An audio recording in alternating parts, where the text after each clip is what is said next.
This is Ayaba. He has a normal life with his mother and younger sister Suna.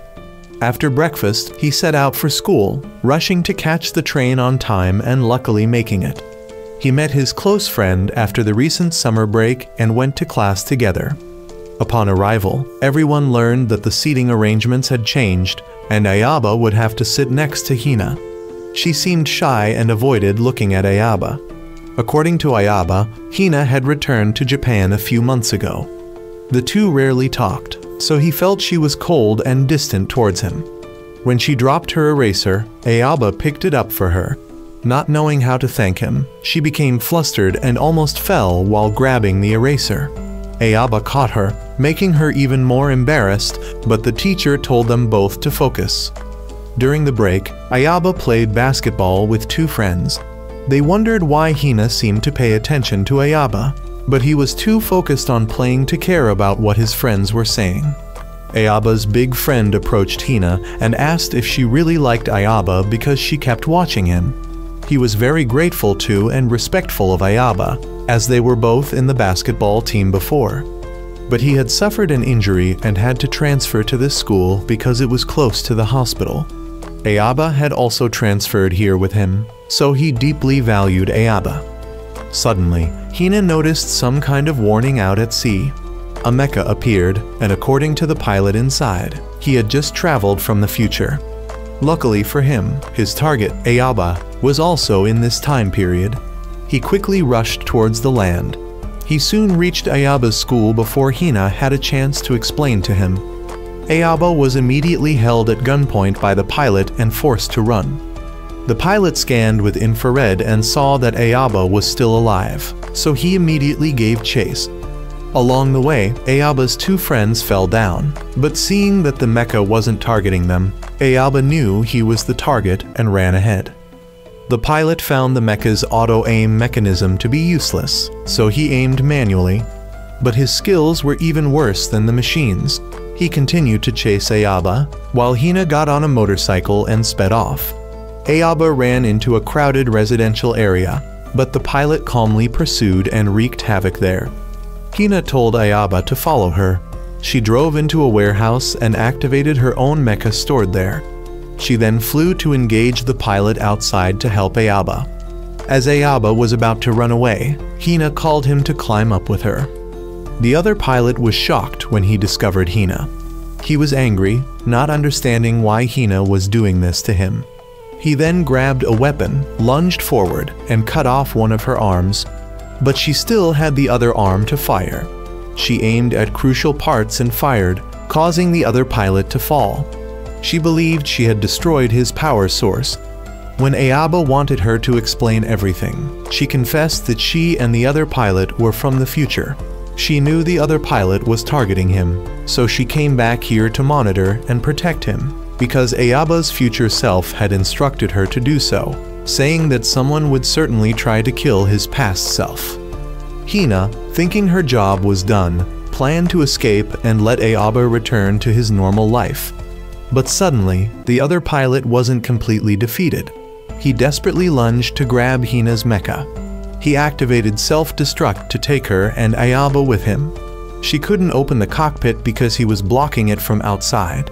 She then discovered the time portal he used to come here and pulled him into it. He was subsequently crushed by the pressure of the gate. Knowing she couldn't hold on much longer, she told Ayaba that he was about to go to the future and to remember to find Dio. She then disappeared into the portal, and Ayaba soon arrived in the future. He later woke up inside a mecha and heard radio communications, discovering that the person named Dio was nearby. In front of him was an ongoing battle. Everyone there was quite surprised to see Ayaba's robot. They came to ask who he was, and he didn't know exactly where this place was.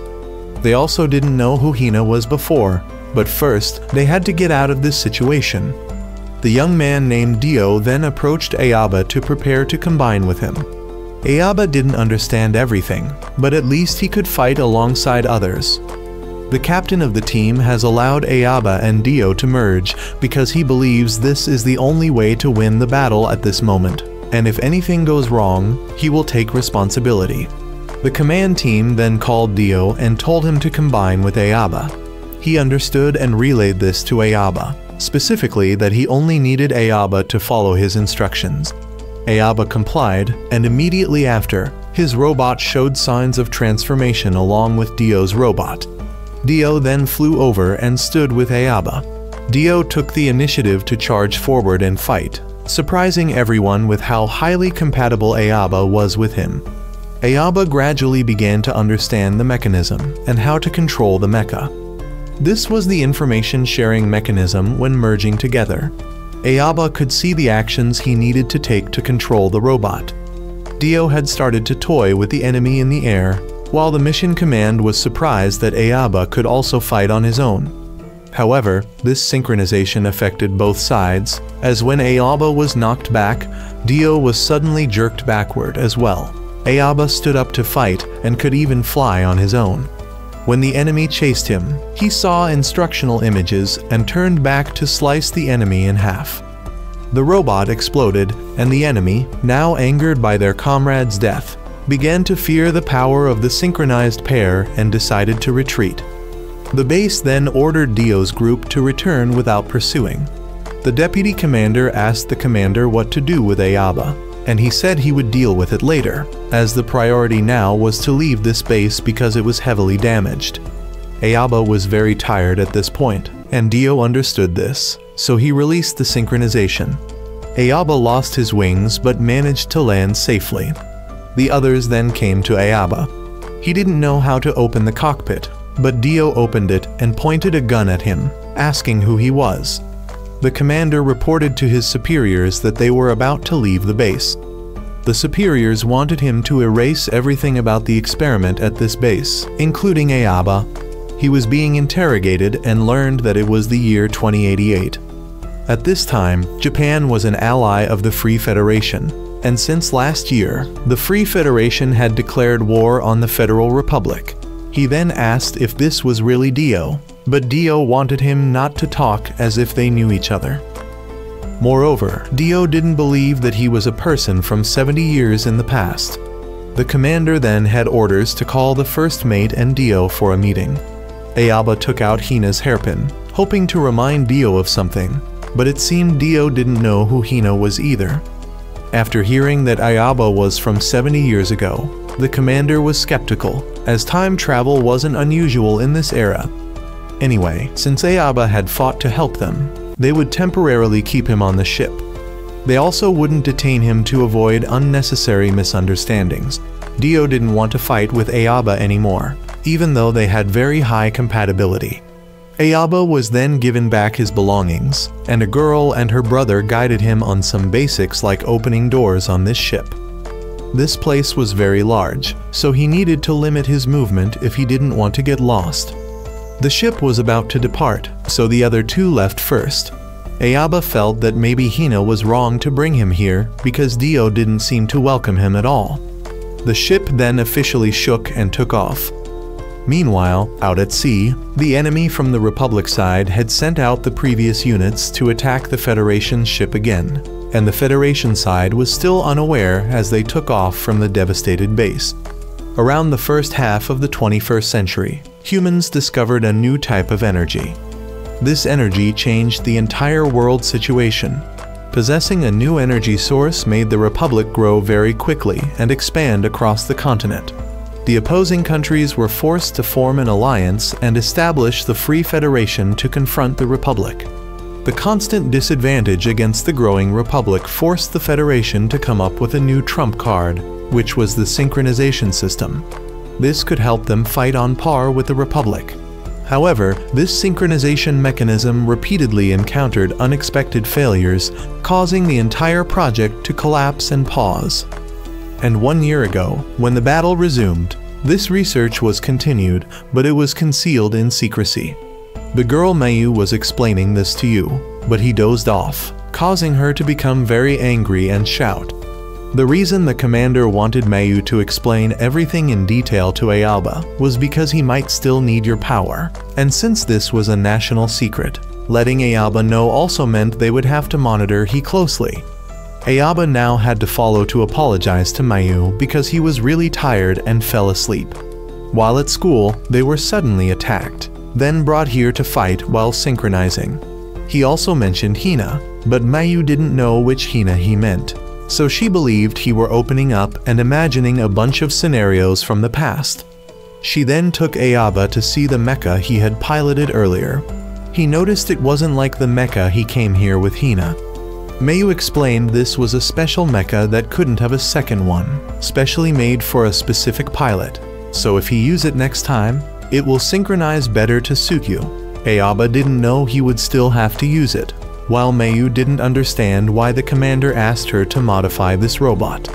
Dio then passed by and scolded Mayu for letting Ayaba wander around. He couldn't force Ayaba because he wasn't military personnel and wasn't bound by the rules here. Suddenly, the alarm went off. Mayu told Ayaba to go back to his room while she and Dio ran off, but Ayaba didn't know which way his room was. The main ship needed at least 3 to 5 minutes to charge energy, so the pilots were sent out to fight and buy time for the main ship. As the enemy was predicted to be only 3 people, Dio and 2 others went into battle. The engineer then didn't know what Ayaba was doing there. After a while of dancing around with the enemy, Dio's group's engines were ready, so they were called back. The enemy also actively retreated, making everyone think this trip would be smooth. However, a cannon shot hit and damaged the main ship's rear thruster. The one who did this was a high-ranking commander of the Republic, Alfred. He fired another shot at the ship's wing. The commander couldn't believe their bad luck today. The vice captain told Dio's group to stop Alfred, but the 3 previous enemies hadn't returned and came back to fight. Dio was assigned to handle Alfred, but he noticed Dio hadn't transformed due to synchronization, so he wasn't too scared. The chief engineer asked Ayaba if he could swim because there was sea below them, so in the worst case, they would have to swim to find a way to survive. But the commander called and wanted to ask the chief engineer and Ayaba for help. Meanwhile, Dio noticed Alfred wasn't fighting back, but he wasn't not wanting to fight. He was waiting for someone else to fight instead. That person was none other than Hina. She was a soldier of the Republic and a formidable close combat pilot highly regarded by the Republic. She isolated Dio from the others, and everyone worried that Alfred was trying to arrange to capture Dio for the Republic. At this moment, the chief engineer called to report that Ayaba was ready for battle. The commander apologized for dragging a civilian like him into the battle, but he had no other choice. Ayaba didn't blame him because doing something in battle was better than waiting to die. Hearing that another mecha was coming, Alfred told Hina to try to keep Dio as far away as possible, but she then saw Dio suddenly jerk back. He was trying to get close to Ayaba to synchronize once more. Both of them then synchronized with each other and successfully transformed. Dio then left Hina for Ayaba to handle while he flew off to chase Alfred. He had recharged his cannon and aimed at Dio, but he dodged 2 consecutive shots, forcing Alfred to call for support. Hina wanted to return but was stopped by Ayaba. Dio's synchronization had ruined Alfred's plan. One enemy was about to aim at Dio, but he circled behind and shot him down on the spot. The enemy was forced to support each other in retreating. Hina, still eager for victory, continued to fight with Ayaba only to be slashed once, revealing her pilot cabin. Ayaba recognized it was Hina, so he forcibly stopped synchronizing, affecting Dio. He opened his cockpit to go and take Hina away, but she had regained consciousness and didn't know him. Hina's teammate flew in to attack Ayaba, but Conrad stepped in to block him and told Ayaba to take Hina if he wanted but not to be so reckless. So Ayaba returned to the cockpit despite Hina shooting at him.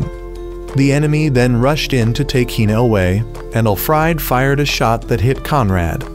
They successfully retreated afterwards. Although Conrad wasn't hurt, Ayaba's side was also forced to withdraw. Upon returning, Ayaba was questioned for opening the cockpit to talk to the enemy during battle, nearly costing Conrad his life. Dio didn't care who Hina was because he only cared about 2 things on the battlefield: enemy forces and friendly forces. But the engineer didn't blame Ayaba because it was thanks to him that the entire ship survived to reach the supply station. Ayaba intended to apologize to Conrad, but he didn't blame Ayaba since he had saved them twice, so he shouldn't feel too guilty. Meanwhile, the Republic ordered Hina's arrest on suspicion of being a spy because her name was known by the Federation side. The Federation also had similar suspicions, and some suspected Ayaba was from the Republic. The commander thought it was best to keep Ayaba on probation and under constant surveillance for now. The place they had just landed to refuel was actually where Ayaba used to live, so he asked Mayu to take him on a tour of the area. He went to where his home used to be, but it had been leveled for redevelopment. He thought about looking for his sister, but realized that if she were alive, she'd be 88 years old by now, so he didn't. Mayu also tried to search, but found no information, so they both went to Ayaba's old school, which was completely destroyed by the war. He went to the old basketball court and remembered Hina. Ayaba asked Mayu about the Republic's position because he decided to meet Hina once more to talk. She thought it was too dangerous because he had been seen in the recent battle, but he also thought it was crazy because they were at war now. He then returned to the ship with Mayu, but he considered giving up fighting because he didn't want others to get hurt because of him. However, Mayu, like everyone else, didn't blame him and saw him as a savior. Remembering what everyone had said, he still decided to participate. He went to see the commander and agreed to be a pilot for him because it was the only way he could be useful and he might be able to meet Hina again. The commander wanted him to be sure because she might see him as an enemy who couldn't be spared. Dio was the only one who opposed. The fact that everyone accepted letting him continue to pilot the robot made Dio uncomfortable. He was then promoted to second lieutenant and went to share this with Conrad. The girl here, Vera, told him not to force synchronization next time or both his and Dio's brains would be seriously damaged. That night, the commander also felt lucky that Ayaba decided to return, otherwise he would have had to shoot him to protect national secrets. The next morning, just as they set out, there was suddenly an announcement that a nearby cargo ship was attacked by Republic soldiers. They immediately went to assist, and Mayu informed Ayaba that the synchronization time was only 6 minutes, so they had to be quick. Dio seemed to obey orders, but didn't like having to synchronize with Ayaba. Synchronization couldn't succeed because both sides had to trust each other. Due to the lack of trust, the process failed. They had to fight normally, but Dio recognized the emblem on the attacked ship as his family's, so they had to help Dio save his family as he had rushed in impatiently. Ayaba contacted Dio and shared that he would help Dio protect his family, so they would temporarily trust each other again to synchronize. They quickly cut down all enemies and separated the enemy ship from Dio's family's ship. Taking that opportunity, the command ship immediately shot down the enemy ship. They then escorted Dio's family's ship to the airport, and he immediately ran to meet his family. He was happy to see his sister again, but his father thought staying in this place was a waste of time. The next day, Ayaba still didn't quite understand Dio's situation when suddenly Mayu and another person, Lieutenant Jisaka, came to find him. Both of them informed him that from now on, they would be Ayaba's trainers. At this time, the commander had to deal with a lot of paperwork and procedures, which made him very tired. He asked the vice captain about their 2 trump cards and learned that Dio, after having issues with his family, had gone off to train, while Ayaba, as known, was being sent for training as per the ship's tradition. After hearing Jisaka's briefing, Ayaba felt everything was too rigid now and wanted to leave. But Mayu kept him back because this was partly an excuse to take him on a tour. Ayaba was made to clean around the ship, including the bathrooms, and was also dragged to help in the kitchen and other places. Meanwhile, Hina had been released, and Alfred wanted her to prove her loyalty to the Republic through actions. This guy named Bison seemed to be very interested in Hina, but she only saw him as a teammate, nothing more. Ayaba, tired of cleaning the ship, stopped working. Suddenly, he saw Dio's sister trying to enter, but being held back by soldiers. He went down to ask and learned she was Fiona, Dio's sister. She was afraid to meet Dio, fearing he was still angry due to their father's words yesterday. She also didn't dare to leave early, fearing Dio would feel guilty. It was revealed that Dio had participated in a battle in their hometown before and couldn't save his mother, and Fiona's leg was injured then. Dio blamed himself for not being able to do anything that time, so he didn't dare to face his family. Ayaba decided to help. He pretended to have a stomach ache in front of the soldiers to help Dio's sister and the servants sneak in. They then went to the command room to ask about Dio's location, only to find they were organizing a party to welcome Ayaba. The reason for making him clean was to keep him away while they prepared the party. They then called Dio and asked him to come to the command room to talk with his sister. However, suddenly a battle alert appeared. The Federation forces at sea were being outnumbered by the Republic, so they needed to go provide support. Dio met his sister to finish their conversation, and she forgave him, saying he had no fault and to ignore anyone who blamed him. Dio felt relieved, but just as they were about to depart, enemy forces arrived to block them, led by Alfred. They had to change plans and fight at the base here before going to provide support. Ayaba once again encountered Hina. They had to let Dio synchronize to turn the tide, but their positions were quite far apart, so the command ship had to retreat from the battle zone. However, they were also surrounded by other enemy ships and had no escape route. The captain had to make the decision to abandon the base to escape with the ship. At this point, Hina was overwhelming Ayaba because he wasn't fighting back. Dio had to come to the rescue. Dio wanted Ayaba to stop engaging with Hina because they had orders to retreat from the base, so they should use the synchronized form to accelerate. Both of them rushed straight ahead of the command ship and formed a shield to allow the ship to accelerate. No matter how much the enemy fired, their shots were deflected. They bought enough time for the ship's cannon to charge and fire at the enemy command ship. The Republic commander fired back in vain and almost wet herself as the command ship rushed straight at her. But a collision didn't occur and the Federation temporarily preserved their forces. Back on the ship, everyone could finally breathe easily, and Dio managed to say a word of thanks because Ayaba had helped his sister and him.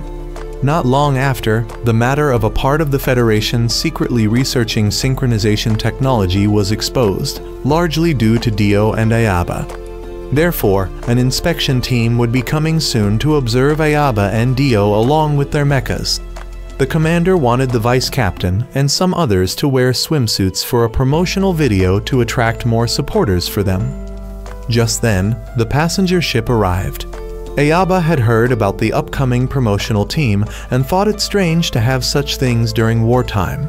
But this was to help gain more supporters and trust in the synchronization mechanism.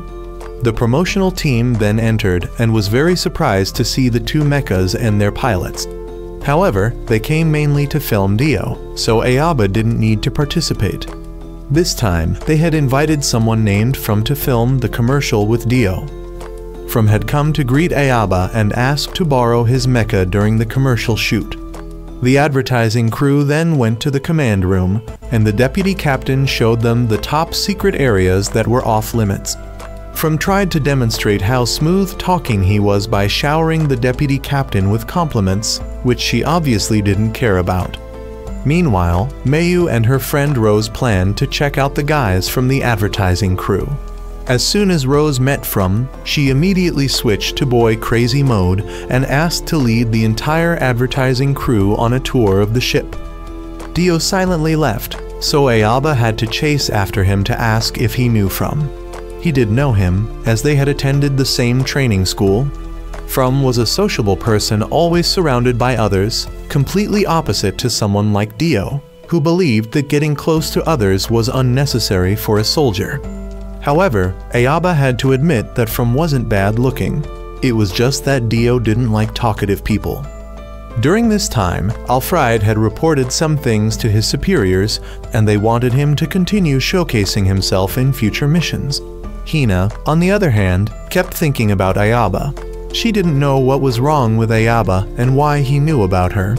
Her teammate later came to take her deer watching to help her relax her mind.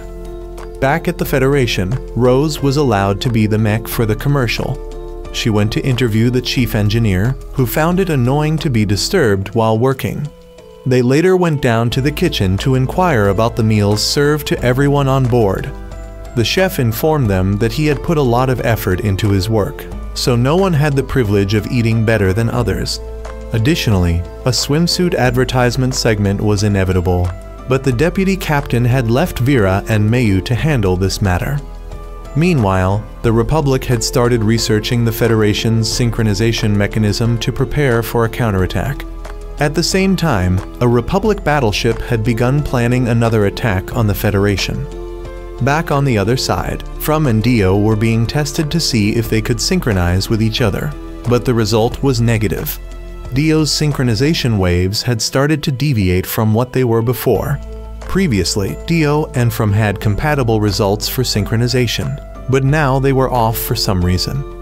Therefore, Vera couldn't let them synchronize for the commercial. So Ayaba was called in, and after testing, his waves surprisingly matched From's perfectly. The deviation was almost zero, so they would be responsible for shooting the commercial, and the editing team would insert Dio's image to replace Ayaba's. They then went to the mecha and started to take off. Dio had to enter the auxiliary robot to fly along and film. Dio seemed quite frustrated because Ayaba was stealing all his spotlight. But what annoyed him more was that Ayaba could synchronize with himself and had a perfect synchronization score with From on the first try. From and Ayaba then synchronized and started flying in the sky, while Dio flew along filming, feeling bitter. The commander had to admit that Ayaba was very talented, even though he hadn't gone through any training. Suddenly, at this moment, they were attacked by Republic forces. This was a different squadron from Alfried's, and they planned to take down the synchronized pair to gain higher fame than Alfried's team. According to From, these were also elite soldiers of the Republic and extremely serious about their mission. The remaining pilots had to join the battle to deal with the situation. Since it was their first time synchronizing, Ayaba and From were still not used to fighting together, resulting in them being separated, and the enemy scattered a bunch of floating mines. Ayaba found a way to escape the minefield, but Dio noticed that the direction Ayaba was escaping would lead him further away from his teammates. Knowing the enemy was trying to isolate Ayaba, Dio had to follow to support him. Ayaba now stood before the enemy commander's gun, but Dio rushed in to push away some enemies and caused a distraction, making the commander miss his shot. Ayaba's group had a chance to retreat, and the enemy, having their formation disrupted, also chose to withdraw. The director was delighted because that battle scene was perfect for his commercial. The commander knew that the other group would return, so he warned everyone not to let their guard down. Ayaba later came to thank Dio for his help. The director also rushed over to give Dio and From the script for the final scene and shot it right after. The advertising work was finished, and the enemy was planning to prepare for a second attack to prevent the Federation from having time to rest. The enemy commander now understood why Alfried had struggled so much with this side, but he was confident there wouldn't be a second time. The film crew then left, and Ayaba still regretted that it would have been great if From had stayed longer. Surprisingly, From did stay, as he had been assigned to operate there from now on. Not long after, the Federation discovered that the Republic was also trying to create propaganda advertisements like them. This made it clear that next time they would bring full force to take them down. Hina's team discovered they had just received a new battleship that Alfried had requested from his superiors. The Republic's elite group had begun to detect the Federation's ship. They also received news that Alfried's new battleship was on its way to another battlefield and would pass through this area. However, they were confident they would defeat the Federation ship before Alfried's ship passed by to claim the achievement. The Federation ship had now hidden in an archipelago below to prevent the enemy's detection waves from finding them. But they couldn't hide there forever, and the elite group knew this well. However, there was one problem. They had to be the ones to find the Federation's ship first because a storm was about to hit the area. The Federation ship was capable of passing through this storm, but when the storm arrived, they wouldn't be able to deploy their mechas. Therefore, if they didn't want the Federation ship to escape, they had to find and defeat it as soon as possible. The Federation knew the enemy was starting to search, so they continuously emitted jamming waves to prevent detection. Ayaba wondered why they didn't take the initiative to attack, and was told that the enemy was very numerous, while they only had 4 people who could fight. But it was actually 5 because Conrad had recovered and could continue the battle. He also mentioned that Vera had something to discuss privately with the 3 members of the synchronization group. Meanwhile, the elite group was extremely anxious because they couldn't detect the Federation, so the commander deployed a 360-degree radar, even though using this radar would expose their position first. They weren't afraid because they were stronger. The Federation commander quickly jammed their radar frequencies. Vera now informed Ayaba about how many people had suffered severe brain trauma in the past when experimenting with synchronization. Therefore, she had to design the specialized cockpit to support synchronization that he was using now. She also created a standard brain wave pattern and trained compatible people to synchronize with that standard brain wave, thus achieving their current success. However, Ayaba was a special case. He didn't need to go through training because his brain waves were already compatible with their standard brain waves. Therefore, he could almost synchronize with any pilot they trained. However, problems arose from this. The fact that he could synchronize with other pilots had caused issues for 2 prime examples, From and Dio.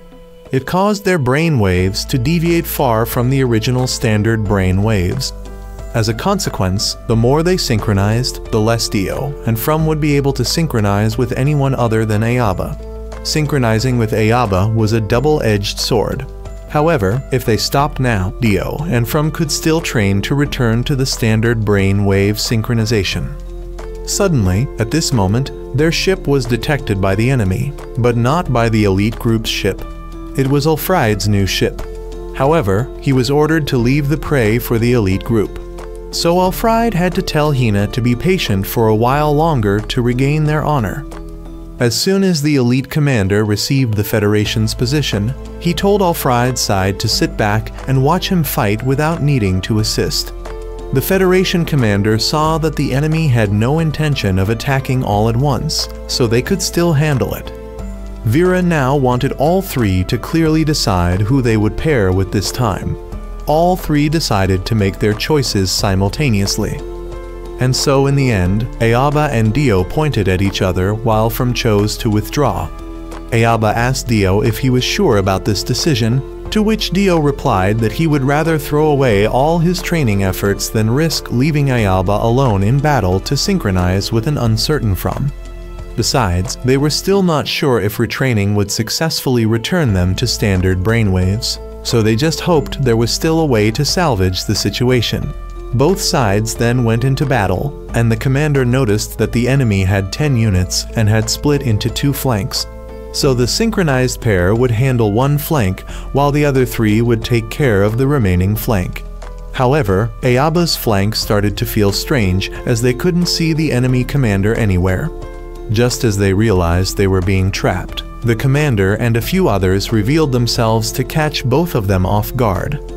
The 2 had no choice but to synchronize with each other, but the enemy commander had scattered mines, causing them to struggle to find an escape route. But the only escape route had been blocked by him. Ayaba and Dio still had one trump card. They both closed in on each other and flew at high speed to turn themselves into an arrow piercing through all enemies. Vera noticed that although synchronizing with Ayaba was a double-edged sword, it allowed Dio to become significantly stronger. The enemy commander was then rushed and struck down by both of them, and the remaining enemies scattered like headless snakes. As soon as they noticed the synchronization had been dissolved, Ulfried allowed his team to enter the battle. The commander knew that continuing to fight would be futile, so he ordered a retreat into the storm. Everyone was called back, and Ulfried also didn't want unnecessary losses by advancing into the storm, so he withdrew as well. But Hina separated from the team to pursue them relentlessly, forcing others to turn back and follow.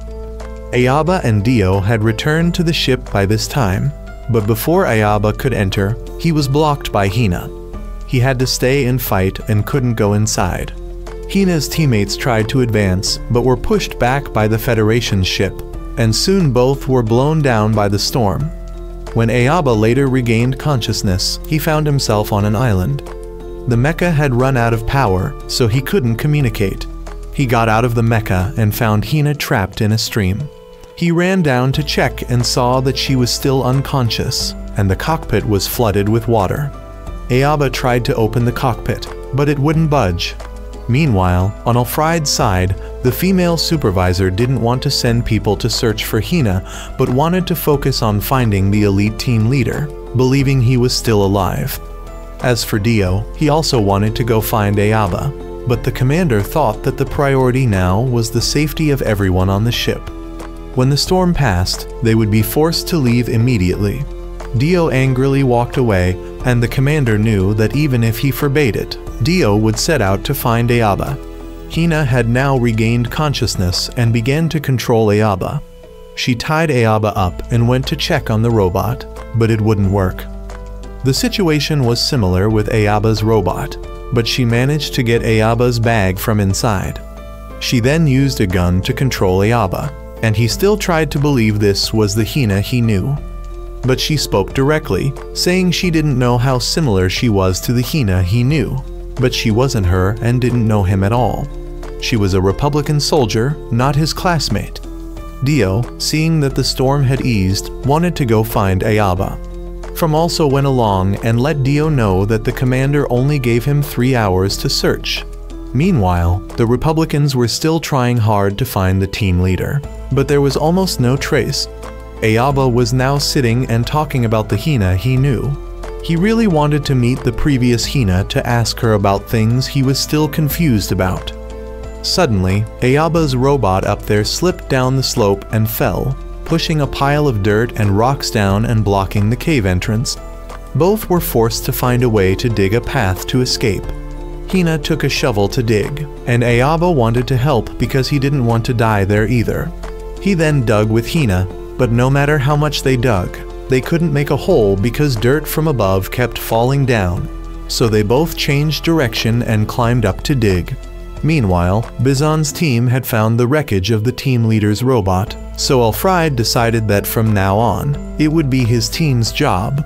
He allowed the whole team to go find Hina after the team leader's fate had been determined as killed in action. At this point, Ayaba's side was running out of oxygen. Seeing Hina beginning to struggle for breath, Ayaba exerted all his strength to dig a hole. Suddenly, he managed to break through, causing water to rush in. Both were swept away, but Ayaba managed to swim and pull Hina to the surface. He then dragged her to shore and realized their situation was quite dire as they had lost their supplies back. Suddenly, Ayaba's robot reactivated, and Dio was able to call through. According to Vera, this was a special mechanism of synchronized robots. Synchronization waves would be continuously emitted, and if close enough, they could remotely activate the other robot. Dio asked about the situation there and about Hina, but Ayaba only gave the location before cutting off the communication. He wanted Hina to use this communication device to call her teammates for pickup. He wanted to let her go because he didn't want her to be taken prisoner. She managed to signal Bizon, and shortly after, Dio's side arrived first. Before letting Hina go, Ayaba returned the hairpin that belonged to the previous Hina to her. Although she wasn't the person he knew, he still wanted to give it to her. Dio and from then came to pick up Ayaba and carried the robot back. Hina had changed her view of Ayaba and would remember him. Upon returning, Ayaba had almost no clues left to help him return to the past. The vice commander then called the ship because he heard they had nearly lost a valuable synchronized robot. However, the vice commander still downplayed this, thinking that losing one synchronized robot wouldn't cause much damage. Vera was a bit annoyed because losing Ayaba meant their trump card would be gone. Suddenly, a professor called to report that he was about to visit the Federation ship. He was the head of the Synchronized Robot Research Institute, so hacking into this communication channel was a small matter for him. His aircraft soon arrived and was warmly welcomed by everyone on the ship. He wanted Dio and Ayaba to demonstrate synchronization for him. Ayaba still didn't know who he was, so he and Mayu introduced themselves personally. As mentioned, he was the one who developed synchronization technology and was Vera's teacher. But Vera was the one who created the machine to help complete the synchronization. The experimental synchronization machine was then activated, and Ayaba and Dio synchronized for the maximum 6 minutes. When the synchronization ended, Dio went to meet Ayaba privately. During the process, Dio had realized that Ayaba had lied about meeting Hina on the island. Ayaba admitted it, but said he had no hope left because the Hina he knew truly no longer existed. Dio now understood the reason for his despondency and started to criticize Ayaba for being weak. Ayaba, irritated by Dio's words, brought up the issue with Dio's sister to retaliate. They ended up fighting, forcing their teammates to intervene and separate them. They were then forced to lock both in a detention room to calm down. The professor later came to find them and completely believed that Ayaba came from the past. His hypothesis was similar to the research on the synchronization mechanism. Although people initially said it was absurd, it eventually became feasible. The professor now announced that synchronization technology had not yet been widely disseminated because it still lacked convincing evidence. He also revealed that the Republic currently had the potential to develop this technology because one of his students, who was also Vera's classmate, had defected to the Republic. His name was Han, and he had just reviewed the mission of the female supervisor. Han informed her that she only had one last chance to destroy the Republic's ship, as the superiors could not accept any more failures. Alfred had briefed the team about the upcoming plan, but the female supervisor said she was the leader of this mission. Bizan had asked Hina about how she contacted them, and she lied that she had secretly sent a signal from Ayaba's robot, but she only managed to do so because a few minutes later, the others came to take Ayaba away, and she could only escape. Bizan tentatively believed her and left to carry out the mission. Ayaba and Dio had now heard about the impending attack and were released to join the battle. The commander was unsure about letting them synchronize in this state. But when they went into battle, both temporarily put aside their personal grudges to focus on fighting. The synchronization still went smoothly, and both stood to shoot down missiles while waiting for the ship to recharge energy for the shield. After the first wave of missiles, Bizan, feeling resentful towards Ayaba, targeted him to unleash fire. Dio wanted to go support, but was blocked by the enemy commander and Alfred. The fact that both couldn't reduce enough missiles caused the shield to fail to block everything, and the scientist's plane was hit. Although injured, he concealed it from everyone and claimed he was fine. The enemy continued to fire missiles, and they didn't know how many missiles they had to fire continuously like that. Suddenly, Ayaba's side realized the enemy was stalling until the synchronization ended, and indeed, Scientist Han had predicted the maximum synchronization time was 6 minutes, and now they only had just over 1 minute left. Dio and Ayaba argued again in the middle of the battle, but their argument became motivation for both to try harder so as not to lose to the other. They successfully cleared all the missiles, but only a few seconds remained. Surprisingly, even after the time limit had passed, the synchronization was still active, shocking everyone. The enemy side thought it was just a miscalculation, but when the time exceeded 7 minutes, the female supervisor was so shocked that she didn't notice Dio approaching. Dio destroyed her robot before the synchronization time ended. Luckily, the robot didn't explode, so Alfred managed to rescue her in time. They then retreated. The scientist, seeing the best result of both reaching over 8 minutes, could rest assured and close his eyes. He was then taken for burial. The commander on the Republic side was also replaced, in other words, fired. The Republic then sent more reinforcements, and the person coming to reinforce them this time was none other than Hina's father. The next day, the scientist's funeral was held, and Dio's father also attended. That day, Dio, Ayaba, and Mayu were given a day off to go out. Many people came and asked them to buy things when they went out, the list stretching for miles. As the three set out, the commander had come to meet the general, and he allowed them to proceed with synchronization research, but he wanted to check once to see the results. While Ayaba's group had just finished buying a pile of things, he expressed his intention to help Dio reconcile with his father. But Dio got angry and told Ayaba not to meddle in his personal affairs and left alone. Ayaba didn't know what to do with him, so he just continued on. A while later, he accidentally met Dio's sister, Fiona.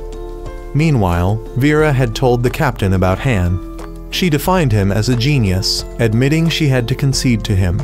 But she had gotten ahead of him in creating the synchronization machine, and Han still hadn't created this. However, if this thing fell into his hands, he would certainly improve it to a new level.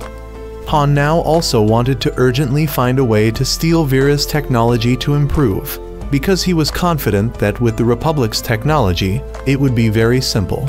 Hina's father had now entrusted her to Ulfried for training, but soon they would have a mission to infiltrate the Federation's new base to steal the design of synchronization technology, and if possible, to take both of Ayaba and Dio's synchronized robots. She wasn't confident about participating because she felt a bit guilty towards Ayaba after he had helped her, but Bizon stepped up to request partnering with Hina for this mission, partly to help her and partly to monitor her. Ayaba, hearing from Fiona about how Dio and his father had a fierce confrontation at noon, wanted even more to go talk to the siblings' father. But Fiona thought her father wouldn't listen to a stranger, so she asked him not to make a big deal of it. Dio, that noon, had just met the old butler and then encountered his father. Although the father and son sat eating together, neither was willing to speak first. The father spoke first, thanking him for protecting the family at the old base. He had also heard about Dio and Ayaba's wave misalignment, so he thought his son should quit being a soldier as soon as possible, because Ayaba was just a civilian, and if anything happened to Ayaba, Dio would become useless without his only synchronization partner. But Dio believed that Ayaba was not easy to kill. Although he was a person with many aspects that Dio found irritating, Ayaba had never disappointed them on the battlefield. He understood Dio and let him go. Dio also thanked his father for worrying about him, making his father realize how much Dio had changed after all this time. At the end of that day, Ayaba's group had also taken Dio's sister back to the hotel and accidentally met him there. The two siblings had a pleasant conversation, and Dio revealed that he had also reconciled with their father. Ayaba felt that he didn't need to do anything as everything seemed to resolve itself. Mayu, however, believed that it was because of Ayaba's influence on Dio that he was willing to open up like that. The next day, the two friends were once again brought in for testing for the Commander-in-Chief to observe, and he was completely surprised by the astonishingly low latency in the synchronization process. But the two boys still argued over minor discrepancies in the synchronization. That evening, soldiers from the Republic and Hina sneaked near the base and changed their clothes to infiltrate. That night, some civilian aircraft disguised as cargo planes were set on fire to request permission to land. The soldiers rushing to extinguish the fire provided an opportunity for enemy troops to sneak in. When they successfully infiltrated, Ulfried detonated all the planes, releasing robots to attack. While that group caused chaos outside, Hina's group would go stealing. Hearing the news, the commander summoned Ayaba's entire group and wanted everyone to split up and take action, as having only 8 robots attack was too suspicious. The trio with synchronization abilities would go to retrieve the robots, while the remaining group would go support and eliminate the intruders. Dio had given weapons to Ayaba because he wasn't sure what would happen. After a while, Hina's soldiers successfully reached the location of the 2 robots and began the hacking process to steal them. But while Hina was overwhelmed by guilt, an engineer struggled to shoot her. Her father stepped in to take the bullet and was injured. Soldiers quickly rushed in and blocked the only escape route, forcing Hina's side to retreat deeper to hold out.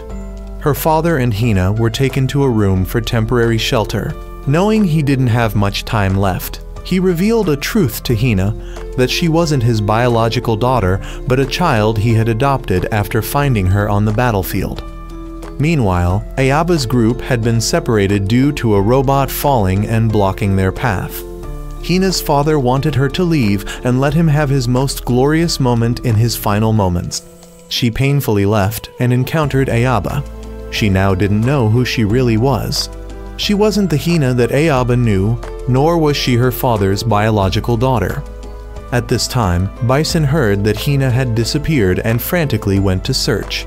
Ayaba explained to Hina that she was herself, so if she wanted, she could return with Ayaba, and he would explain to everyone to help them accept her as part of the Federation. But Bison had found them and suggested that she was about to betray the father who had risked his life to protect her, causing her to waver in her decision. He ran to shoot Ayaba, but Dio and From arrived, pushing Bison back and forcing him to take Hina and run. Outside, there were now countless missiles flying towards them, forcing the command ship to raise shields. Suddenly, Ayaba and Dio's robots were stolen, so the captain ordered them to be shot down. Ayaba disagreed because Hina was on board. He believed Hina was being forced to stay with the Republic, so he decided to save her at all costs. Dio knew that if he stopped Ayaba now, he would no longer fight for them in the future, so he took out 2 old synchronization robots for him and Ayaba to go and reclaim them, as they still had the advantage in synchronization. Vera thought this was too dangerous, but both ignored the warning and synchronized on their own. As soon as they synchronized, both experienced headaches and saw visions of the robots falling, but they ignored it and rushed forward. However, while fighting Bison, the synchronization waves of both exceeded control limits and caused them to see each other's memories. It seemed Bison could also see these images. The synchronization state quickly broke down, so Bison and Hina were called back. Ayaba and Dio tried to chase after them, but to no avail. When brought back for inspection, both of their indicators were still normal, but Dio had deviated further from the base wave. However, his compatibility with Ayaba had improved. Afterwards, they had a proper conversation about everything that had happened. Meanwhile, Hina was questioned by Bison about her protecting Ayaba. She tried to explain about her past as Ayaba had mentioned, but he didn't care and claimed that if last night's events were revealed, only he could save her. She was then called by Dr. Han to test as a synchronization pilot. He gave her time to consider whether she wanted to participate in this experiment, and he deceived her by injecting a drug to stabilize her mind. During this time, Dio informed the command room that everything Ayaba had said about being from the past was true, and he had indeed traveled from the past to the present. The current Hina was the only clue they had to figure out how Ayaba had managed to time travel. That night, Han informed Alfred that Hina had volunteered to be a synchronization pilot to avenge her father. Hearing this, Bison went to question Hina, but by now she was under mind control and only listened to Han's fabrications. He also manipulated Bison into becoming a synchronization pilot with Hina. Despite the brainwave discrepancy, he still volunteered for the experiment, making the synchronization process almost unbearably painful. On Ayaba's side, they were preparing to depart. Earlier, they had discovered a giant cannon built by the Republic. They shouldn't have been worried yet, but suddenly this morning it had started charging energy, causing concern among the superiors who sent them on a mission to destroy the cannon. The new synchronization robot was also completed, so they could go into battle. When it was brought, Dio wanted to let Ayaba know that he also had things to protect, so if he had to choose, he would choose to protect his important people rather than Hina. Therefore, if that choice had to be made, Ayaba could do what he wanted, and Dio wouldn't stop him. The enemy had now detected the Federation's ship approaching. The supervisor, who was somehow still there, had given the commander of this base a strategy to counterattack. Bison and Hina were prepared for synchronized piloting, and she was now no different from a puppet, or more accurately, a pre-programmed robot. The enemy had now loaded the cannon and fired it, shooting straight through the mountain, completely destroying the ships in its path without giving them a chance to evade. The command ship luckily escaped but had to continue the mission. Alfred quickly joined the army to attack the container ship. Dio and Ayaba's robots hadn't arrived yet, so both were anxiously waiting to enter the battle. Hina and Bison had entered the battlefield and rushed to the front to take down the Federation's ship. The enemy was preparing to fire again, so the vice commander had requested the command ship to hurry and destroy the cannon. Dio and Ayaba had temporarily boarded 2 first-generation robots to carry out the mission, and Vera forbade them from using synchronization as it hadn't been fully repaired. Hina experienced a shock on the robot that almost brought her back to consciousness, but the helmet made by hand caused her to lose consciousness again. Bison and Hina then synchronized, but midway through she stopped because she remembered something. However, Dr. Han increased the control, causing her to lose consciousness again. Bison rushed straight to the command ship to attack, but fortunately, the new generation synchronization robots for Ayaba and Dio had arrived. They switched robots and immediately synchronized to fight. Seeing the 2 robots before him, Ayaba realized that Bison was the one who had gone back to the past to kill him initially, and the other must be Hina. The synchronized robots engaged in battle, so the Federation side quickly counterattacked as the enemy's advantage was lost. Vera also called to inform Ayaba and Dio that one of the pilots on the other side was being forced to synchronize, so they could exploit this point to gain an advantage. Ayaba had determined this was a risky move, so he would be the one to go and wake Hina up. Both of them disengaged from synchronization to allow Ayaba to approach and communicate directly with Hina. He called out Hina's name and projected his face for her to see, successfully waking her up. Her synchronization was immediately cut off. Taking advantage of this, Dio and Ayaba quickly moved to deal with the remaining cannon. On the way, Ayaba and Dio were intercepted by Bison.